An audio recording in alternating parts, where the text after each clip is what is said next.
শুভ সন্ধ্যা বন্ধুরা, প্রথমে সবাইকে একরাশ রজনীগন্ধার অনেক অনেক শুভেচ্ছা। বছরের শেষ জানুয়ারিকে নিয়ে তোমাদের সামনে আবারও উপস্থিত হয়েছি আমি মৌমিতা, আমি শাফকাত। গুড়ি গুড়ি শিশিরে কচি ঘাস ভিজিয়ে কুয়াশার চাদর মুড়ি দিয়ে শীত কিন্তু চলেই এলো। যদিও হাড় কাঁপানো শীত এখনো পড়েনি, সকালের সোনালি রোদ উঁকি দিতেই শীতের প্রকোপ কমে যাচ্ছে। কি করে বেশি শীত পড়বে মমিতা? যেভাবে আমরা বড় বড় দালানগুলো তুলছি, শীতের হিমেল হাওয়া তো ঘরে দরজা জানালায় খুঁজে পাচ্ছে না। ঠিকই বলেছ। জানো, যখন মা বাবা দাদা দাদির কাছে তাদের ফেলে আসা স্মৃতি বিজড়িত শীতকালের কথা শুনি, আমার না খুব হিংসে হয়। তারা সবাই মিলে মেতে উঠতেন শীতের উৎসবে, কি যে মজা করতেন। আমিও শুনেছি সবাই মিলে খড়ের গাদায় গড়াগড়ি দিয়ে ভাপা পিঠা, দুধ চিতই, খেজুরের রস, পায়েস আরও কত মজার খাবার যে খেতেন। কুয়াশা মোড়া ভোরে নাড়ার আগুন পোহানো, দুপুরে কলার ভেলায় ভাসিয়ে সাঁতার শেখা, পরন্ত বিকেলে বিলঝিলের ধারে অতিথি পাখির পিছনে ছুটে বেড়ানো, আর রাতের বেলা রূপলি জ্যোৎস্নায় উঠোনে আর বটের তলায় বসতো পালাগান আর কবিয়ালের আসর। সব মিলিয়ে যেন এক কল্পলতার গল্প সৃষ্টি হতো। কত সুন্দর ছিল তাদের শীতকালটা, তাই না? আমার তো মনে হয় অতীতে গিয়ে মিশে যাই তাদের সাথে। আমাদের শীতকালটা হয়ে পড়ছে একদমই নিরানন্দ। শহুরে জীবনের সাথে মিশে গেছি আমরা। নিয়মের বেড়া জ্বালা আটকে বছরের পর বছর চলে যাওয়া, ঋতুর পালা বদলের কথা কারো মনেই থাকে না। হ্যাঁ, আর এখন অবশ্য আমাদের পরীক্ষা শেষ। এখন আমরা ঘুরে আসতে পারি গ্রাম থেকে, যেখানে জেঁকে বসেছে কড়া শীত।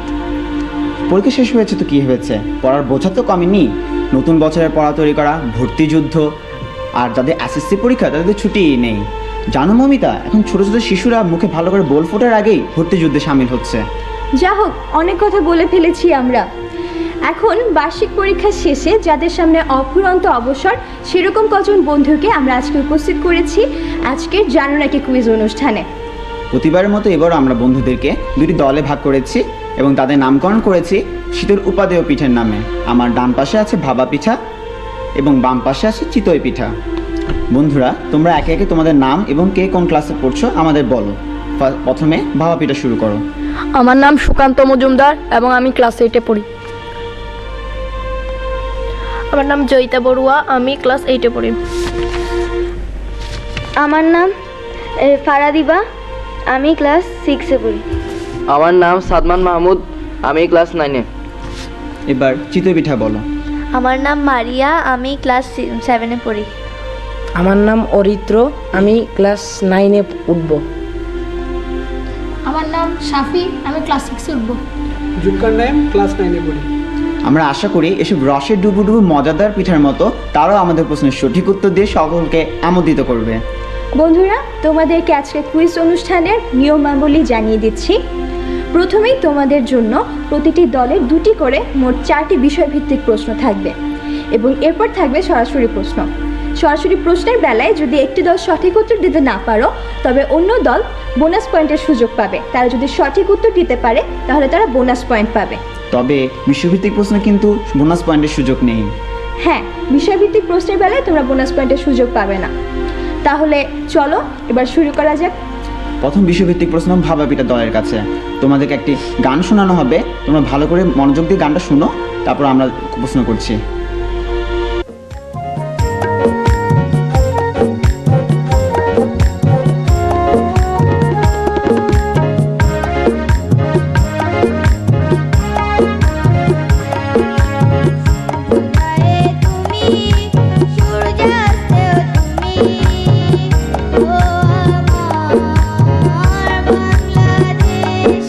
প্রিয় জন্মভূমি, ও আমার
তোমরা নিশ্চয়ই উপভোগ করেছো গানটা। এখন তোমাদের জন্য প্রশ্ন হচ্ছে, গানটি কী ধরনের গান, গানটির গীতিকার কে এবং গানটির তাল কি?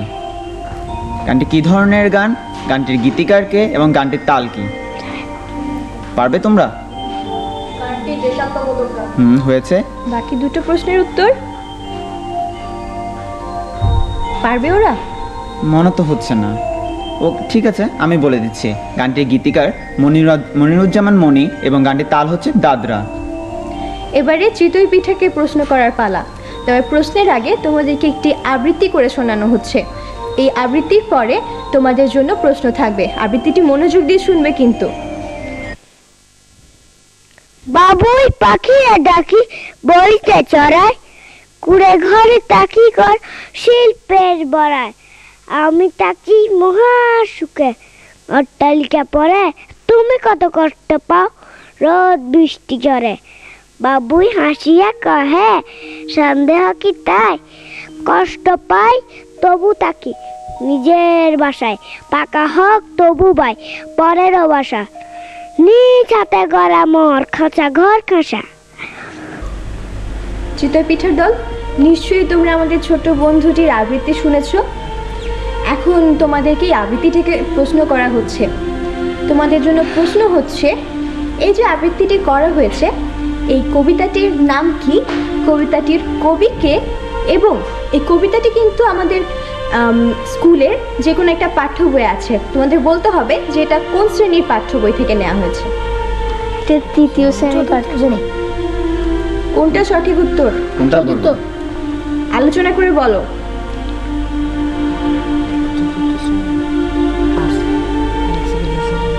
তাড়াতাড়ি করো। এটা এটা লেখা হয়েছে জসিমউদ্দিন দ্বারা, আর এটা 4র্থ শ্রেণীর পাঠ্য বই আছে। আর কবিতাটির নাম? বড়াই। আসলে বন্ধুরা, তোমাদের 3টি প্রশ্নের উত্তরই মনে হচ্ছে ভুল হয়েছে। কবিতাটি 3য় শ্রেণীর বই থেকে নেওয়া হয়েছে। কবিতাটির নাম স্বাধীনতার সুখ এবং কবিতাটির কবির নাম সুনির্মল বসু। আবার ভাবা পিঠার কাছে প্রশ্ন, তোমাদেরকে একটি গল্পের সংলাপ অভিনয়ের মাধ্যমে দেখানো হচ্ছে। তোমরা মনোযোগ দিয়ে তা দেখো। প্রশ্ন আমরা পরে করছি। মা মা আমাকে তাড়াতাড়ি খেতে দাও, আমি খেয়ে কাগজ কাটতে বলবো। তুমি কি আমাকে সাহায্য করবে মা? আচ্ছা রে পাগলি, সাহায্য তোর বাবাই করবে। কি করতে হবে বল? আমি বিজয় দিবসের ছবি আঁকবো। আমি বিজয় দিবসের ছবি আঁকবো। প্রথমে কি আঁকবো বাবা? আগে মুক্তিযুদ্ধের ছবি আঁকো, তারপর বিজয়ের ছবি আঁকবে। মুক্তিযুদ্ধের কি কি ছবি আঁকবো বাবা? তোমাকে বলেছিলাম না 25শে মার্চ গভীর রাতে পাকিস্তানি সেনাবাহিনী পিলখানায় গুলি করেছিল, সেই ছবিটা আঁকো। ওরা তো শহীদ মিনার ভেঙে ফেলেছিল, তুমি ইচ্ছে করলে ভাঙা শহীদ মিনার আঁকতে পারো। বাবা সত্যি তুমি খুব ভালো। আমি কিভাবে শুরু করব ঠিক করতে পারছিলাম না, তুমি কি সুন্দরভাবে বলে দিলে। ইচ্ছে করলে তুমি রাজারবাগ পুলিশ লাইনের ছবি আঁকতে পারো। পাকিস্তানি সৈন্যরা বাঙালি পুলিশকে গুলি করছে এবং বাঙালি পুলিশরা রক্তাক্ত অবস্থায় পড়ে আছে, এই দৃশ্য তুমি আঁকতে পারো। বাবা একটা করে ছবি আঁকি, তারপর তোমাকে দেখাবো। আবারও তোমাদের নিশ্চয় আমাদের ছোট্ট বন্ধুর অভিনয় উপভোগ করেছো। এখন তোমাদের জন্য প্রশ্ন হচ্ছে, এই গল্পটির নাম কি এবং এটি কোন শ্রেণীর পাঠ্য বই থেকে নেওয়া হয়েছে? তৃতীয় শ্রেণীর পাঠ্য বই থেকে নেওয়া হয়েছে। হয়েছে। গল্পের নাম পারবা? তোমরা পারবা? কেউ পারবে না মনে হচ্ছে। ঠিক আছে, আমি বলে দিচ্ছি। গল্পের নাম হচ্ছে বিজয় দিবস এবং এটি সত্যি 3য় শ্রেণীর পাঠ্য বই থেকে নেওয়া হয়েছে। তাহলে তোমাদের অর্ধেক নম্বর দেওয়া হচ্ছে। তাহলে চিতই পিঠার দলের বন্ধুরা, এবার তোমাদের কাছে আসা যাক। তোমাদের জন্য বিষয়ভিত্তিক সর্বশেষ প্রশ্ন করা হবে একটি নাচ থেকে। নাচটি তোমরা দেখো, প্রশ্নটি তারপরেই করা হচ্ছে।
বন্ধুরা, দেখেছো তো নাচটা?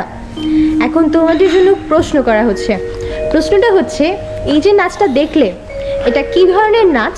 যে নাচটি দেখা হচ্ছে এটা একটা গ্রামের পরিবেশের নাচ। আসলে আমার মনে হয় আমরা নাচকে এভাবে বলি না, একটু সুন্দর করে বলতে পারি কি আমরা? ঠিক আছে, তাহলে আমি বলে দিচ্ছি, এটি হচ্ছে আঞ্চলিক নাচ। তবে বন্ধুরা, তোমাদের উত্তর সঠিক বলে ধরে নেওয়া হয়েছে। এবার সরাসরি প্রশ্নের পালা। সরাসরি প্রশ্ন প্রথমে করছি ভাবা পিঠাকে। তোমার জন্য প্রথম সরাসরি প্রশ্ন হচ্ছে, বাংলাদেশের সীমান্তবর্তী জেলা কয়টি? বাংলাদেশের সীমান্তবর্তী জেলা কয়টি? পারবে? তোমরা পারবে? 5 জি। সীমান্তবর্তী বলতে ঠিক বুঝিনি, একটু ক্লিয়ার। বর্ডারের কাছে জেলা কয়টি? মনে হচ্ছে কেউ পারবে না, তো আমি বলে দিচ্ছি, বাংলাদেশের সীমান্তবর্তী জেলা হচ্ছে 32টি। এবারে চিতই পিঠার কাছে যাচ্ছি। চিতই পিঠার জন্য প্রশ্ন, জাতীয় স্মৃতিসৌধের স্থপতি কে? পারবে? মইনুল হোসেন। তোমাদের উত্তর সঠিক হয়েছে। এবার ভাবা পিঠাকে বলতে হবে, সাত পাহাড়ের নগরী বলা হয় কাকে বলা হয়? কোন শহরকে সাত পাহাড়ের নগরী বলা হয়? রোমকে। সম্পূর্ণ সঠিক হয়েছে। আবারও যাচ্ছি চিতই পিঠার কাছে। তোমাদের জন্য প্রশ্ন, সমুদ্রের বধূ কোন দেশকে বলা হয়? পারবে? তোমরা পারবে? কোনো দলই পারছে না। তাহলে আমি বলে দিচ্ছি সঠিক উত্তরটা। সঠিক উত্তর গ্রেট ব্রিটেন। আবার ভাবা পিঠার জন্য প্রশ্ন, অপরাজেয় বাংলার স্থপতি কে? অপরাজেয় বাংলার ভাস্কর্যটির স্থপতির নাম কি?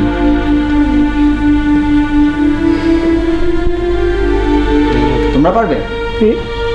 মৃণাল হক। মেবি বুঝিনি। মৃণাল হক হয়নি। এটার স্থপতি হচ্ছে সৈয়দ আব্দুল্লাহ খালেদ। চিতই পিঠা দলের কাছে প্রশ্ন, গত 21শে ডিসেম্বর অর্থাৎ 21/12/2010 তারিখে উত্তর আমেরিকা ও ইউরোপ সহ বিশ্বের আরও কয়েকটি দেশে চন্দ্রগ্রহণ দেখা দিয়েছে। তোমাদেরকে বলতে হবে এই চন্দ্রগ্রহণটি কত বছর পর হয়েছে। 4 বছর। 4 বছর? আর একটু ভেবে বলবে নাকি ভাপা পিঠার কাছে যাব? মনে হচ্ছে পারবে না, ভাপা পিঠার কাছে যাই। পারবে কি তোমরা? 10 বছর। আন্দাজে উত্তর দিচ্ছে মনে হচ্ছে। তাহলে সঠিক উত্তরটা বলে দিচ্ছি। সঠিক উত্তর 372 বছর। এর আগে 1638 সালে দেখা গিয়েছিল এরকম চন্দ্রগ্রহণ। আবার ভাবা পিঠার কাছে ফিরে যাচ্ছি। তোমাদের কাছে এবারে প্রশ্ন হচ্ছে, ভলিবল খেলায় প্রতি দলে কতজন করে খেলোয়াড় থাকে? ভলিবল খেলায় প্রতি দলে কতজন করে খেলোয়াড় থাকে? 2 জন। চিতই পিঠা দলের কাছে যাচ্ছি। 9 জন। 2 দলে ভুল উত্তর দিয়েছে। সঠিক উত্তর হচ্ছে প্রতি দলে 6 জন করে খেলোয়াড় থাকে। যাচ্ছি চিতই পিঠার কাছে। তোমাদের জন্য প্রশ্ন, বিশ্বকাপ ক্রিকেট 2011-র মাস্কটের নাম কি? স্টাম্পি। সম্পূর্ণ সঠিক উত্তর। আবারও ভাবা পিঠার কাছে প্রশ্ন। এই প্রশ্নটা একটু অন্যরকম। তোমাদেরকে বলতে হবে, ভাবা পিঠার চাটগাঁয়া নাম কি? ভাবা পিঠাকে চিটাগাং ভাষায় কি বলা হয়? মজার প্রশ্ন, কিন্তু তার মনে হচ্ছে কেউই পারবে না। তোমরা পারবে? ডুয়া ফিটে। ডুয়া ফিটা। প্রায় কাছাকাছি গেছে। 2 এটা Okay. 2 আসে। Okay. তাহলে আমরা সঠিক উত্তর ধরে নিচ্ছি। ভাবা পিঠাকে চিটাগাং ভাষায় বলা হয় দুই পিঠা। চিতই পিঠার কাছে আরেকটি প্রশ্ন, সেটি হচ্ছে জাতীয় বৃক্ষ কোনটি? হ্যাঁ? বাংলাদেশের জাতীয় বৃক্ষ কোনটি? আম। আম। ইয়েস। আম কি জাতীয় বৃক্ষ? আম গাছ। আম গাছ। হ্যাঁ, সঠিক উত্তর। সঠিক উত্তর হয়েছে। এবার ফলাফলের পালা। আমাদের হাতে ভাবা পিঠা ও চিতই পিঠা উভয় দলেরই ফলাফল এসে পৌঁছেছে। মমিতা, ফলাফলটা আমাদের জানিয়ে দাও। আচ্ছা, তাহলে আমি ফলাফলটি বলছি। আজকের কুইজ প্রতিযোগিতার বিজয়ী দল হচ্ছে চিতই পিঠা। চিতই পিঠা দলের বন্ধুরা, তোমাদের সবাইকে অভিনন্দন জানাচ্ছি। আমাদের আজকে জানানো কি এই পর্যন্তই। ডিসেম্বর মাস বিজয়ের মাস। 71 সালের 25শে মার্চ থেকে দীর্ঘ 9 মাস রক্তক্ষয়ী সংগ্রামের মাধ্যমে যুদ্ধ করে আমরা বিশ্বের দরবারে নিজেদের প্রতিষ্ঠিত করেছি। ডিসেম্বরে বিজয়ী রাঙ্গা হাতে ধরেছি স্বাধীনতার পতাকা। এই স্বাধীনতা রক্ষা করার দায়িত্ব আমাদের সকলের। তাই সবশেষে সৈয়দ আলী আহসানের কবিতার রেশ ধরে বলতে হয়, সব কিছু নিয়ে আমাদের দেশ একটি সোনার ছবি, যে দেশের কথা কবিতা ও গানে লিখেছে অনেক কবি। 2011 সালে ইনশাল্লাহ আবার দেখা হবে। আল্লাহ হাফেজ।